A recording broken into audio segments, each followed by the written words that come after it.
Welcome to On the Sidelines. I'm your host, Adam Beyah, and we're interviewing now Representative Elmer Floyd, and he's running for re-election in the 43rd North Carolina House District.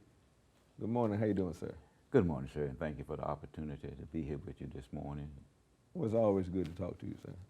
And but like other times, it's your first time having a challenger. It's not your first time having a challenger. No, sir.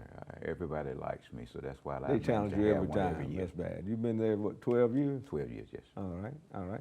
So I get it, for the people that don't know you or just becoming new to this election process, just give a few statements about who you are and what you do. I'm a native of Rocky Mount, came to Fayetteville State, graduate of Fayetteville State, Phi Beta Sigma, United States Army veterans, and I retired from the city of Fayetteville with over 30 years of service. Right. As a matter of fact, I think when I first met you, you were the, worked with the Human Relations Director for the city of Fayetteville and decided to run for office. Yes, right. Successfully at that, and you've been doing it for 12 years. And so one thing I know about you have a wealth of knowledge about what's going on in Raleigh and some of the challenges that you've encountered as a representative of the 43rd District. Is there any change this time? Well, you know, as a legislator, we have had about three or four different drawings of the maps of our districts. So in November, we redrew the district again, just simply for this election. In 2020, we will have to draw the district again, and we don't know how that would look based on the statistics. But we expect to have a growth in population. Right now, each district consists of anywhere between 79,000, a right or left 5%. So we are blessed when Cumberland County to have the population that our legislative district does not cross county lines. Okay, okay. So there are three representatives from Cumberland County. Four. Okay. Right, one doesn't have a primary, is that correct? Representative Lucas does not have a primary. Right, that's right, that's right. 4 representatives. All right. So what challenges do you see going forward? I know there's in Raleigh, I think we have a Democratic governor, and we have that's interesting right now. But what challenges do you see? I know I've heard things about the current budget not being passed.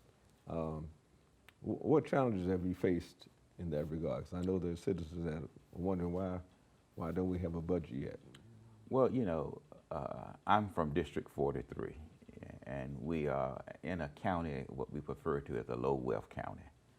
We need all the economic development that we can get and borrow from any place in the state or the nation or globally to increase our workforce, to move us out of tier 1 to a higher tier. So we need that. So when the budget was introduced there was about $132 million in the budget for Cumberland County. When you look at it, about $6 to $4 million of that I had a relationship with. And knowing that our community this university need growth, and there was about $16 or $17 million in the budget for that. Another $1.5 million in the budget for the Martin Luther King Park, which was a block off Murchison Road. Kingdom Development talked with me about they wanted to finish their project out at Spring Lake. Judge Lou Oliveira talked to me about the Veterans Court, which is $260,000. We had to look at when Texafy left Fayetteville. You was a little young boy then, a young man. The soil was contaminated, so there's $438 million in there for that. Another $3.5 million in the budget for a sprinkler system in our veterans home behind Beyah Hospital. I talked with the president at Fayetteville Tech. They wanted the $20 million as flex money. Again, $28 million for Cumberland County School. And then John Soka put in the budget $43 million for the Civil War Museum. is who can persuade in Raleigh anyone to allow them to have anything. So not all bills are good bills, but some bills have things in there that would help you and your district. So we prefer to that as the kind of bill that you hold your nose and vote for. So what seems to be the main impediment to passing the budget? Well, you know, I say to everyone that I talk with, politics is just one word: negotiation. That's all politics is. Who can convince who to take on to their projects and move them forward? That's all politics is. So it's more, you find it's more than what you wanted to do, what you convince others to do. You're gonna have to negotiate at some point in time. You know, I would love to go home and move all the stuff in my house that my wife put in, you know, in place. I call it, you know, that caused me to take more steps around certain pieces of furniture that I don't want to. But I see that in order for me to have a relationship with her, I have to go to her, say, can we move this little piece of furniture over a little bit to the right, you know, so I won't have any impediment, you know, when I get ready to go out the house. Sometimes she agrees, sometimes she doesn't. But I would have to negotiate with her about moving a piece of furniture that in the house that we share together. Right. And that's called politics. Politics. Politics. All right. We talk about, I know the Medicare expansion is a big issue. And there are other issues with education, teachers' pay, and things of that nature. And those seem to be things that are holding things up. Well, if I may say, is that at the request of the governor or both chambers, we can be back in Raleigh in 48 hours to address those issues.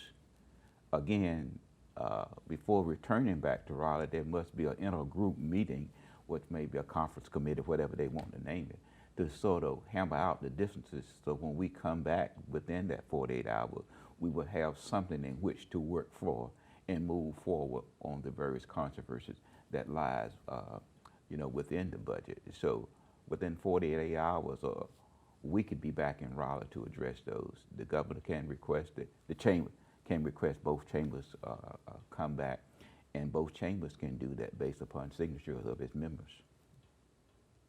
But we're at an impasse right now. We're at an impasse. Again, politics is about negotiation. Where do we start? Right. And someone have to start the negotiation. Right now, we have signed, right now we have passed about 14 mini appropriation bills. 9 of them, I believe, were signed into law, and about 5 or 6 was vetoed by the governor. I'm a strong believer that if we had left the 9 plus 5 or 6 in place, we would have had a better opportunity in which to negotiate, and this impasse would have been moved forward. Okay. So in your bid to return to office, and you gathered a lot of experience in that, do you still see yourself being able to coexist in that kind of environment until things get better? I mean, well, you know, unfortunately, again, politics is about negotiation. And if you're not willing to negotiate it, it's just like a strong wind. You can tell the leaves that, or the limbs that they're not bend. Those are the leaves that's on the ground, the limbs that's on the ground. You know, we have to negotiate.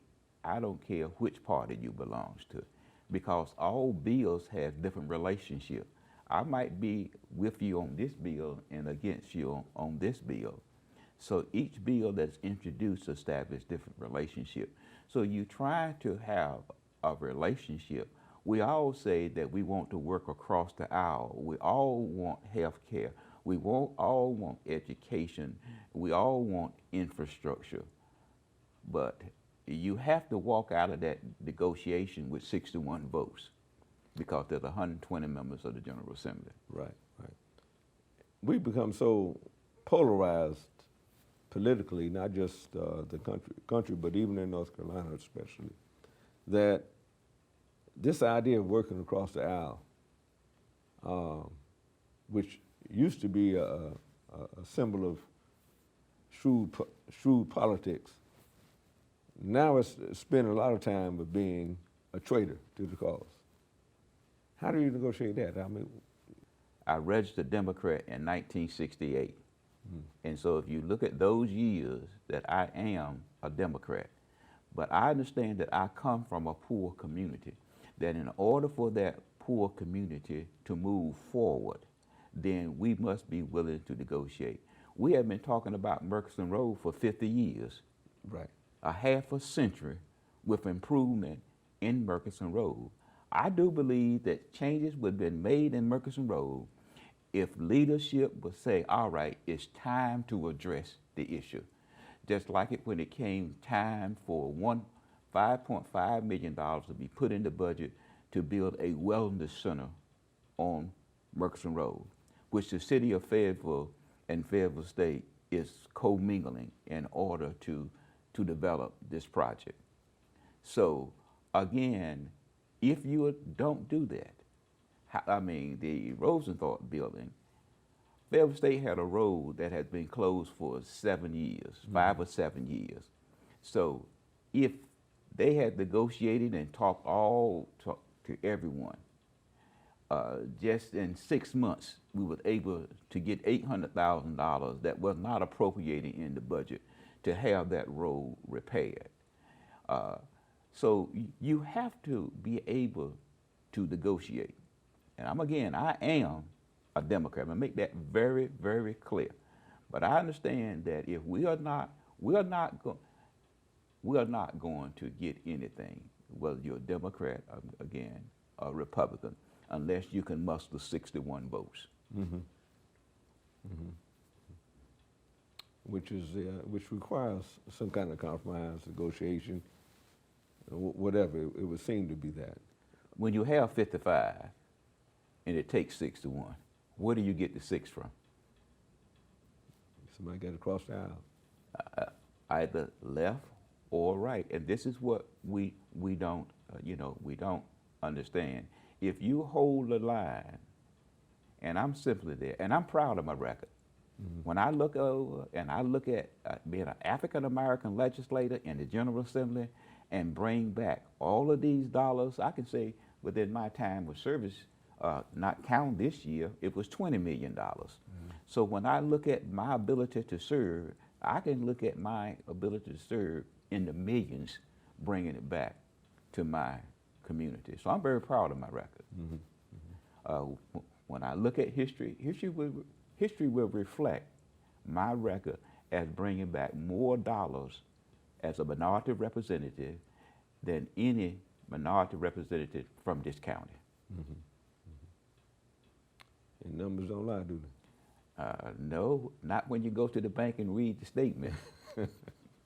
And I don't think the bank is going to give you more than you have.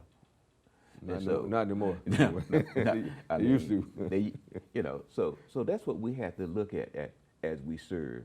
And as I look at the people, that's like the expungement clinic, that we are having.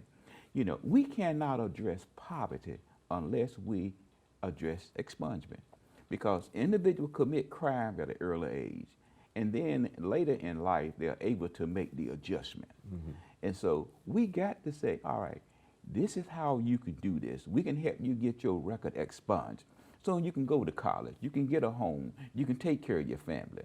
See, those are the kind of issues that I like to look at. And we're talking about having a redistricting committee. Well, all of that is good. I support that. But how it's going to be drafted is the key. Mm-hmm. You just can't say, I support a redistricting committee, may it be a nonpartisan redistricting committee, may it be a consultant, or may it be done by the General Assembly. But the key thing of it is, which party is in charge? Is that party willing to give up their constitutional authority to pass on to a staff, a consultant, or any other person to draw the redistricting? That's where it changes hand every time, because the party that's in charge say, I don't think I want to give up my ability to redraw redistrict and pass it on to a consultant or whoever. So it's the constitutional responsibility that the members of the General Assembly draws the district. So we have this discussion every year. So it's moving more so towards that, and also term limits. So, you know, it's something that we have to address, and whether or not members of the General Assembly want to look at term limits, whether or not they want to look at redistricting and how we go about. We have to look at redistricting, but which way do we do that? So it's an awesome task and an awesome responsibility that that we have. Now, when we look at it, this district is going to be for 1 year. Our projection is that we will pick up another U.S. representative. So then we will, quite naturally, we will have to look at that, and how do we divide that? Would it be 1 point some odd million for each U.S. representative? We don't know. And drawing those maps, the map drawers have built a program where you can look at right in the hole of that O in the Bronco, It's and computerized tell you how many individuals in that hole. Yeah, computerized now. Computerized. I mean, so you have to look at that, and it depends on whether or not you want to have split district, more split district, less split district, keep county holes. You know, do you want to cross the river? You don't want to cross the river. You know, all of these things are critical into that map drawing. So it's a job, it's a task. It is. Representative Floyd, I appreciate you coming on and being on our program, and hopefully you come back in this fall for the general election. All right. I thank you, and I just would like to say that I would like to encourage all members to take advantage of this opportunity that some gave all for you to cast that final vote, not the final vote, but for you to vote on March the 3rd. Right. Some gave all and some gave some, Right. just so you can mark that ballot. And Right. I thank you for the opportunity to come today. Thank you very much. And thank you for tuning in.